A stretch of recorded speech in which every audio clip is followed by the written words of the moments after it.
Les buveurs d'océan par H. J. Magog. Chapitre 15. 3 semaines d'agonie. Le souffle qui avait balayé la galerie et renversé les 3 spectateurs de la formidable explosion n'était pas encore le souffle de la mort. Guilledoux le premier reprit connaissance. Son évanouissement n'avait dû avoir qu'une durée fort courte. « Je ne suis pas mort du coup, mais je n'en vaux guère mieux, pensa-t-il. Cela ne fait que commencer. » Il se tâta. Ses membres étaient douloureux, son front surtout le faisait souffrir. Il avait dû heurter le roc, ce qui avait produit le bref étourdissement. Le fracas des eaux n'avait point cessé. Un bruit assourdissant qui semblait tout proche emplissait la galerie. Seulement, il était uniformisé, et les oreilles de Guilledoux s'y habituaient, au point qu'il lui parut possible de percevoir simultanément d'autres bruits. Pour s'en assurer, il parla à haute voix. « Ça se tasse, prononça-t-il d'un ton lugubre, et il ajouta plus mélancoliquement encore. « Ce sera bien ma guigne. Au moins monsieur Jean n'a pas souffert. Le vieux Maboul non plus. Je ne les entends pas. » Au même moment, et comme pour lui infliger un démenti, il entendit tout près de lui un gémissement. « Est-ce vous, monsieur ?» cria-t-il d'une voix suraiguë, pour dominer le fracas de la cataracte. Une voix que le bruit faisait paraître grêle lui parvint. « Guilledoux, nous vivons encore ?»« Il paraît, monsieur, mais ça n'en est pas plus drôle. Et monsieur Big ? Je le cherche, monsieur. » Les 2 Français, avançant sur les genoux, balayèrent le sol de leurs mains hésitantes. À quelques pas de l'endroit où ils étaient tombés, ils découvrirent le corps encore inerte de l'ingénieur. Sans doute avait-il été projeté plus violemment que ses compagnons, car il fallut plusieurs minutes de soins pour le ranimer. Enfin, il poussa une faible plainte et se redressa. « Hello, garçon, que se passe-t-il » s'exclama-t-il. « La chose n'a donc pas fonctionné ?»« La brèche est faite, » répondit Jean. « N'entendez-vous pas le bruit des eaux ? Mais alors le globe n'a pas fait explosion ? Nous n'avons pas sauté ?» s'inquiéta la voix du détraqué. « Jusqu'à présent, il n'y paraît pas, » riposta le jeune Français, dont les ténèbres dissimulèrent le fugitif sourire. La déception de l'ingénieur, en dépit de la gravité des circonstances, lui semblait presque comique. Monsieur Big garda tout d'abord un silence écrasé. Sans doute avait-il peine à admettre que le projet insensé, si longtemps caressé, aboutit à un échec. « Peut-être la masse des eaux n'a-t-elle pas encore atteint le feu central ?» émit-il au bout de quelques instants. « Nous sauterons tout à l'heure. »« Charmante perspective, » murmura Guilledoux. Impressionné par la conviction que révélait l'accent de M. Big, Jean d'Entrevaux garda le silence. De nouveau, l'attente atroce le torturait. Pourquoi s'était-il réveillé ? N'eût-il pas mieux valu en finir de suite ? Il allait maintenant sentir son cœur battre les secondes horribles de l'agonie, avec devant les yeux l'hallucinante vision de la fin menaçante de Susanna.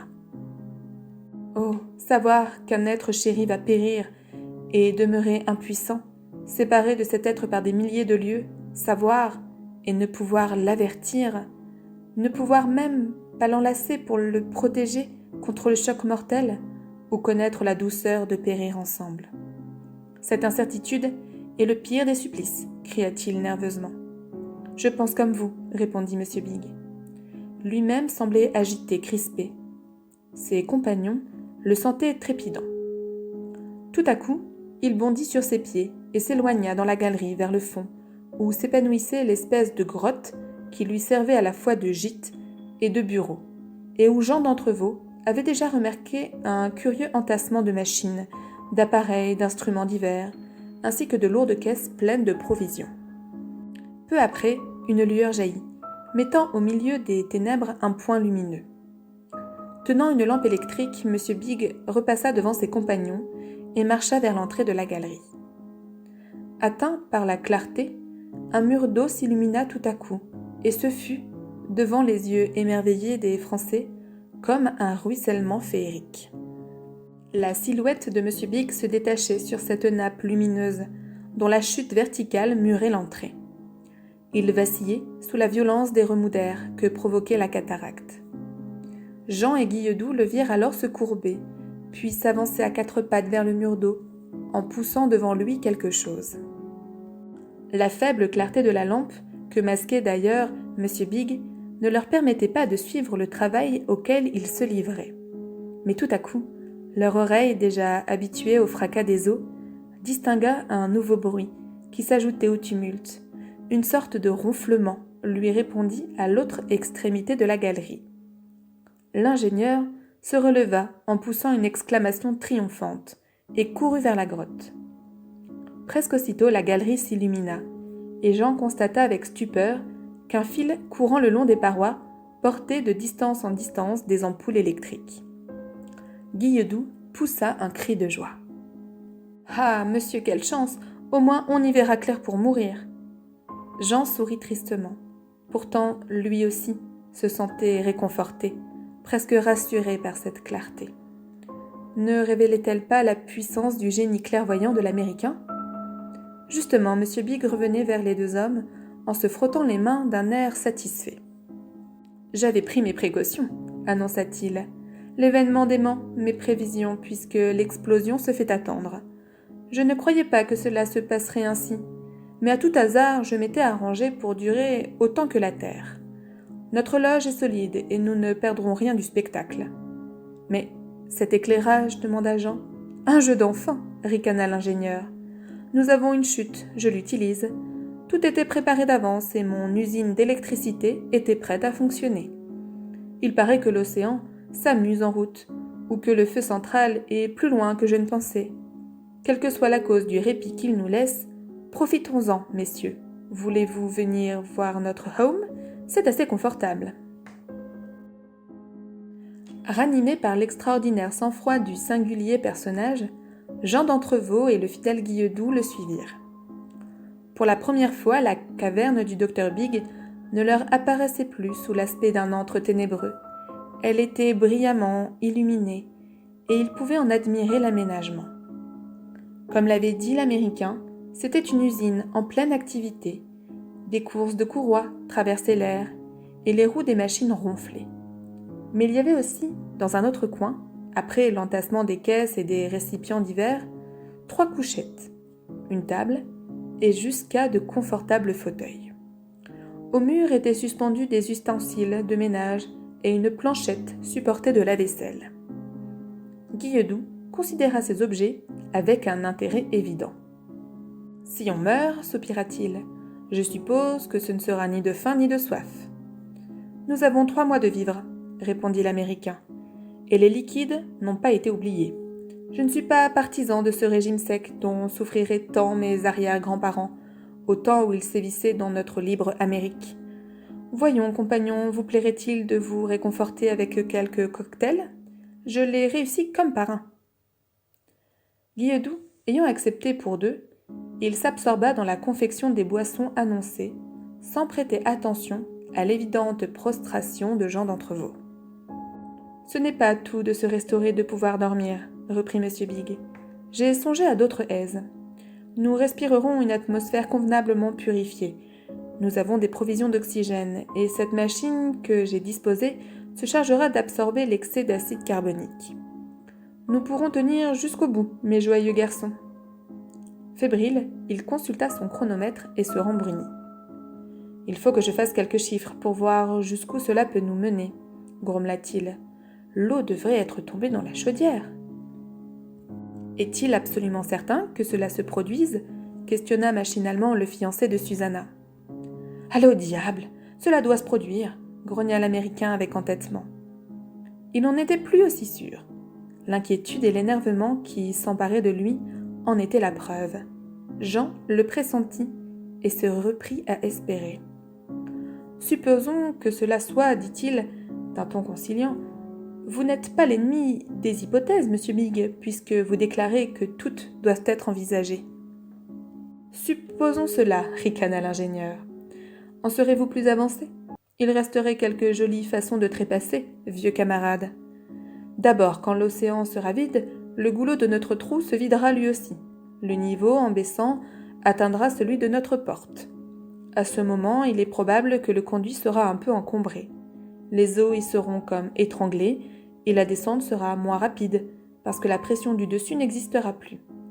Alors ma foi, étant moins pressés, il se pourrait qu'en passant chez nous, les eaux soient tentées d'y entrer pour nous faire une petite visite. « Nous péririons noyés » s'exclama Jean.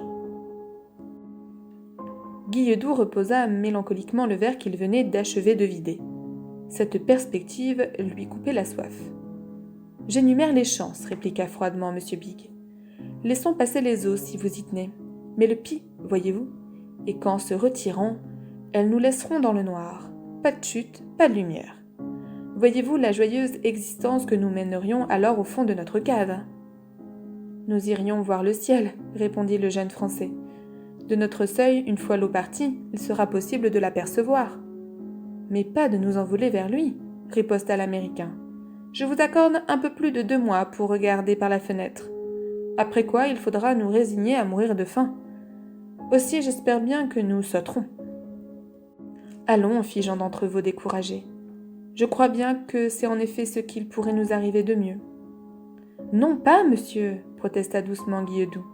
Il faut souhaiter que le toquet se trompe et qu'à la chaudière n'éclate pas. Tu recules devant la mort ? Questionna amèrement le jeune homme. À quoi cela t'avancera-t-il de gagner quelques jours ? Nous mourrons, nous. Mais là-haut, elles ne mourront pas, répliqua le valet de chambre. Il n'avait pu s'empêcher de réunir dans son souvenir Susanna et Sada. De penser qu'elles seront sauvées, cela nous consolera, conclut-il. Jean rougit. Il eut soudain honte de son égoïsme. Que cet espoir nous réconforte, déclara-t-il d'un ton ferme. Je consens que mes 3 mois d'agonie paient le salut de mademoiselle de Glandève et de tous les humains. La vie dans la galerie n'était pas trop pénible. Elle ressemblait à de la détention dans une prison assez vaste et non dépourvue de confortable. Mais l'Américain ne décolérait pas. De jour en jour, il devenait plus nerveux et plus sombre.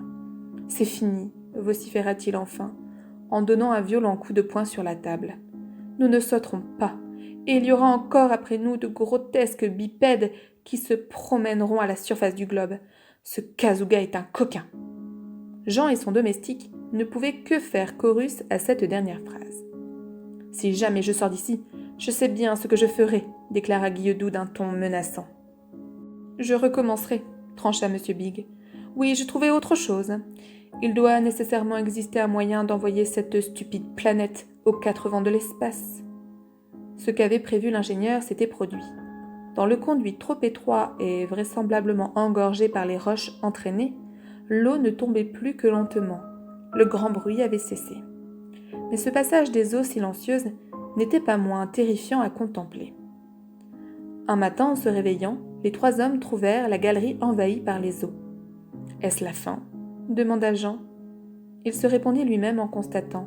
« On dirait cependant que le niveau ne monte pas. »« J'avais envisagé cela, » répondit laconiquement M. Big. « La galerie remonte vers notre grotte et sa pente est assez forte. L'eau n'ira pas plus loin parce qu'elle a refoulé l'air devant elle. Nous sommes dans une cloche à profondeur. Mais quand le niveau baissera encore, libérant la partie supérieure de l'entrée et livrant de nouveaux passages à l'air extérieur, que se produira-t-il ? Un remous d'eau tout au plus. » L'événement ne tarda pas à justifier ses pronostics. Même le fond de la grotte et les provisions échappèrent à l'inondation.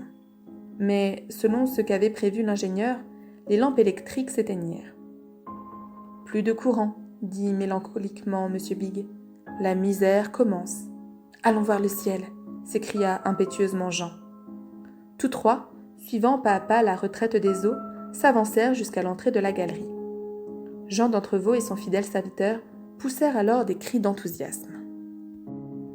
Ils revoyaient la voûte azurée, non pas minuscule échappée de bleu, un simple rond aperçu par l'orifice d'un puits gigantesque, mais une vaste calotte circulaire, supérieure en étendue à celle qui domine les plus grands cirques pyrénéens. Vers cet azur, ils tendirent des bras frénétiques, en aspirant à plein poumon cet air libre, encore saturé d'iode et de sel marin. Pourtant, leur situation n'avait pas changé. Ils demeuraient prisonniers, avec seulement plus d'espace au-dessus d'eux.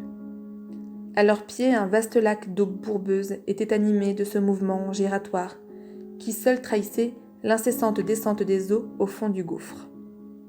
En même temps, le passage de tant de millions de mètres cubes d'eau avait usé la pierre, au point de transformer les parois jadis verticales de la carrière en plans inclinés, sillonnés de rigoles, entaillés de trous béants, alvéoles, des blocs arrachés. Cela formait une immense cuvette, à la base de laquelle se trouvait l'ouverture de la galerie. En remontant vers le ciel, les bords de cette cuvette s'évasaient de plus en plus, de sorte qu'une fois franchi la dizaine de mètres de muraille verticale que formait le rocher, au sein duquel avait été percée la galerie, il devenait possible d'escalader la pente et de regagner le sol de l'océan. Le regard de Jean, brillant d'espoir, ne cessait de fixer ces 10 mètres de roche, suprême obstacle que lui opposait le destin. Et pareillement, Guilledou, se penchant hors de l'entrée, au risque de tomber dans le gouffre, se disloquait le cou pour mieux examiner la muraille au-dessus de leur tête. « On pourrait, » murmura Jean. « Essayer d'escalader » acheva Guilledou. Certes, il fallait être, comme eux, condamné à une mort certaine pour envisager cette périlleuse tentative d'évasion. Quel gymnaste, ou plutôt quel acrobate, aurait sans pâlir accepté d'en tenter l'escalade? À peine, de loin en loin, existait-il quelques saillies pour y accrocher les mains, ou quelques trous où le pied pût s'appuyer. Et tout autour, au-dessous, le vide horrible donnait le vertige. Le gouffre béant, empli d'eau, tournoyante, semblait attendre, sournois, l'inévitable chute. « N'avez-vous pas un pic » demanda Guilledou, surexcité. « Il suffirait de dégager notre entrée à sa partie supérieure et d'amorcer un embryon d'escalier. » Monsieur Bigg fit entendre un ricanement ironique. « Où vous mènerait-il » demanda-t-il. « Là-haut » riposta ardemment Jean, en montrant le rebord supérieur de la cuvette, que dorait un joyeux soleil. « Là-haut, c'est-à-dire vers d'infinis espaces stériles, déserts sans eau, sans rien de ce qui assure la vie, » objecta l'Américain, en haussant les épaules avec un flegme méprisant. « Vous y périrez de faim et de soif, comme ici. Pourquoi prendre tant de peine ?» Le jeune Français secoua la tête. « S'il existe une chance de salut, je veux la tenter, » riposta-t-il fermement. « D'ailleurs, j'aime mieux mourir au grand jour qu'au fond d'un trou. »« Que risquons-nous » renchérit Guilledou. « Si nous réussissons, chacun y trouvera son compte. Monsieur Jean épouse Mamselle Susanna, et moi j'épouse... » Il s'interrompit et fit une affreuse grimace. S'il survivait, Miaïa reprenait ses droits. « Ne pensons pas aux choses désagréables, » continua-t-il, en poussant un grand soupir. « Je sais bien que je suis guignard, mais ça ne m'empêcherait pas de démolir le citoyen Kazuga, responsable de toutes nos misères. Et quant à vous, monsieur le ministre, vous pourriez aller recreuser un autre trou pour y replacer vos pétards. » Cet argument illumina les yeux de l'Américain. Guilledou venait de toucher la corde sensible. « Par Washington, vous êtes deux Français énergiques » s'écria M. Bigg. « Je ferai comme vous, garçon. En avant, j'ai mieux qu'un pic à vous donner. » Ce furent pourtant tout d'abord 3 de ces instruments qu'il alla chercher au fond de la grotte, mais il rapporta également des cartouches de dynamite. « Il faut opérer avec méthode, » déclara-t-il. « Nous avons le temps, et il ne servirait de rien de nous échiner pour finir par un plongeon. Je vais vous montrer ce que peut un ingénieur yankee. Si vous avez du cœur à l'ouvrage, nous taillerons dans le roc un petit escalier confortable par lequel nous pourrons au moins remonter quelques provisions. » Du cœur à l'ouvrage, les deux Français ne pouvaient en manquer, en présence d'une pareille perspective. Saisissant chacun un pic, ils se mirent à attaquer le rocher avec ardeur, tout en écoutant les conseils que M. Bigg leur prodiguait, touchant l'art de creuser un trou de mine. Tout le jour, ils travaillèrent, ainsi qu'une grande partie de la nuit, grâce à un éclairage de fortune que l'ingénieur M. Bigg installa au moyen de débris de planches humectées de whisky. Après chaque explosion, ouvrant dans la roche un nouveau palier, il déblayait et parachevait à coups de pic l'œuvre de la dynamite. Le lendemain, ils avaient réussi à étager une dizaine de paliers, formant d'énormes marches d'1 mètre de haut qui permettaient une escalade non point absolument aisée, mais du moins exempte de danger. Alors, chargés chacun d'un ballot de vivres, ils remontèrent péniblement les pentes de l'évasement et se trouvèrent enfin à la surface du sol de la plaine océanique. C'était le soir, et déjà ils délibéraient pour décider s'il ne convenait pas de prendre un repos immédiat avant de se mettre en route, guidés par le seul hasard, quand ils aperçurent à l'horizon un point noir, planant au-dessus d'une masse sombre, puis s'en éloignant brusquement. « J'ai déjà vu cela tantôt, avant que nous ne vous mettions en route, observa Guilledoux. Vous étiez allé au fond de la grotte chercher les ballots, quand j'ai remarqué cette chose qui planait très haut dans le ciel au-dessus de notre trou. J'ai pris cela pour un oiseau et, ma foi, je n'y ai guère prêté attention. D'ailleurs, cela a disparu presque aussitôt. Répliqua M. Bigg, en examinant le point suspect avec attention. Cet oiseau pourrait bien être un aéroplane. Un aéroplane au-dessus de ces plaines désertes s'exclama Jean d'un ton parfaitement incrédule. Mais oui, monsieur, persista l'Américain. Si ces damnés jaunes ont voulu vider l'océan, ce ne doit pas être sans motif, comme vous l'a expliqué votre ennemi. Il est naturel qu'ils explorent leur conquête, et l'aéroplane est le moyen le plus pratique. En ce cas, nous aurions laissé échapper le salut. Pourquoi Guilledoux n'a-t-il pas crié ? Nous pourrions faire des signaux de détresse. Oui, pourquoi n'ai-je pas crié ? Se lamenta le valet de chambre, en faisant mine de s'arracher les cheveux. Hélas, monsieur, c'est bien que j'ai là... Attendez, interrompit M. Bigg. Ne regrettez rien. Si l'oiseau de là-bas est monté par des Japonais, il ne serait probablement pas venu à notre aide. Songez que le petit Kazuga vous a condamné à mort, et qu'il ne doit pas tenir à ce que je réapparaisse. C'est-à-dire qu'on nous aurait plutôt replongé dans notre trou, s'écria Guilledoux. Hurrah, j'ai bien fait d'avaler ma langue. Soyons donc prudents, approuva Jean, mais peut-être pourrions-nous nous rapprocher de ce point au-dessus duquel l'aéroplane a volé. Cela ressemble beaucoup à un navire échoué. Je ne vois plus l'aéroplane et il fait presque nuit. Peut-être aurons-nous demain la chance de voir à qui nous avons affaire. Nous agirons en conséquence. Soit, concéda à son tour M. Bigg. D'ailleurs, peu importe la direction, pour nous, toutes se valent. Ils s'avancèrent lentement vers la masse sombre, qui n'était autre que l'épave abritant Jim Sandy et ses compagnons. Comme ils s'en approchaient, ils entendirent des cris. « Je rêve ?» balbutia Jean, en tressaillant soudain. « Ou bien c'est une hallucination ? Il m'a semblé reconnaître la voix de Susanna. » Au même moment, une silhouette passa devant lui en courant. L'homme qui fuyait portait dans ses bras une forme qui se débattait. « Courons !» s'écria impulsivement le jeune Français. « J'en aurai le cœur net !» Les cris continuaient. Jean s'élança, suivi de Guilledoux et de M. Bigg. L'instant d'après, son poing s'abattait sur la face du ravisseur, et la lueur de sa lampe électrique éclairait le visage grimaçant de Kazuga, en même temps que la figure pâle de Susanna de Glandève.